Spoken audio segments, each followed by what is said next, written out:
Hola, bienvenido a esta nueva tutoría. Recíbela y llévala también en tu dispositivo móvil o tableta. Recuerda, esto es tutorías.co. Comillas. Una conversación sin educación termina en discusiones subjetivas. Una conversación con educación contempla el cosmos, la vida y el respeto. Comillas. Como se observa en la figura, el ejercicio planteado consiste en crear un programa que permita hallar la suma de los primeros números múltiplos de 5. Entonces se plantea la solución en un programa de 33 líneas. En la línea 4 se importa la librería foundation.h. También se pueden importar librerías de C++ y de C. Entonces vemos la estructura del programa orientado a objetos. Veamos línea 16 a 20, la función ejecutar. Esta función se encarga de mostrar el resultado, o sea, la suma de los números múltiplos de 5. Esta fórmula entonces de serie está dada como n por n por 5 más n por 5 sobre 2. En este caso n viene a ser número. Le invitamos a visitar la tutoría suma de múltiplos de 5 en Turbo C. Allí explicamos más detalladamente el uso de esta serie. Entonces recuerde que la programación orientada a objetos es un paradigma de programación que permite solucionar problemas de la vida real usando clases. Las clases se componen de atributos y comportamientos. Una vez se definan las clases, se instancian objetos de esa clase que la pueda usar. Cada objeto reutiliza el código de la clase, pero serán objetos diferentes.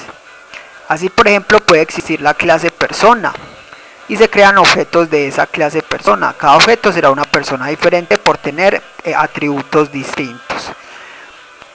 Entonces, para programar orientado a objetos en Objective-C vamos a usar dos bloques de código principales, que son la interfaz y la implementación. La interfaz va entre la línea 6 a 8, entre las directivas @interface y @end. Aquí nombramos la clase como suma de números múltiplos de 5.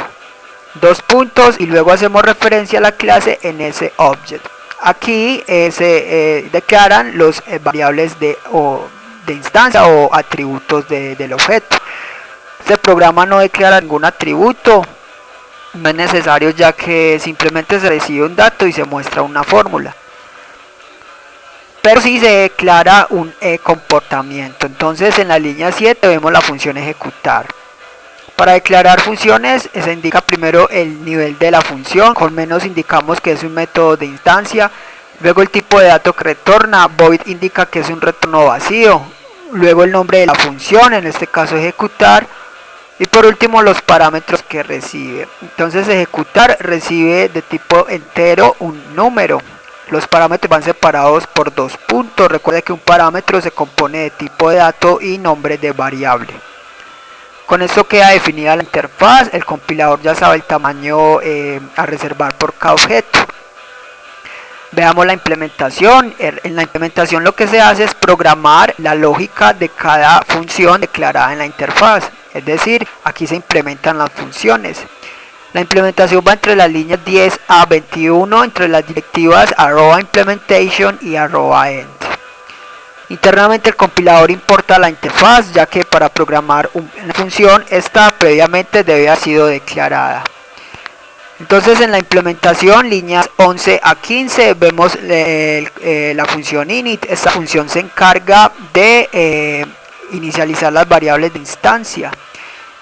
Entonces el método constructor se invoca cuando se instancian objetos de esta clase. Lo vemos en la línea 29. Aquí entonces vemos que este método init o constructor no es necesario declararlo a menos que se sobreescriba. Entonces en la línea 16 a 20 vemos la función ejecutar. Esta función entonces ya la explicamos y con esto queda lista la implementación y la interfaz, es decir, la clase suma números múltiplos de 5. Para usar esta clase desde otro archivo simplemente se pueden importar. Es decir, la interfaz se programaría en un archivo con extensión .h, la implementación en un archivo con extensión .m y luego ser importados para evitar copiar y pegar el código. Instanciemos entonces objetos de esta clase. Eso lo hacemos en el main entre las líneas 23 a 33. El main es el método de inicio del programa. Entonces en el main, línea 25 a 28, vamos a indicar al usuario que ingrese un valor, un número.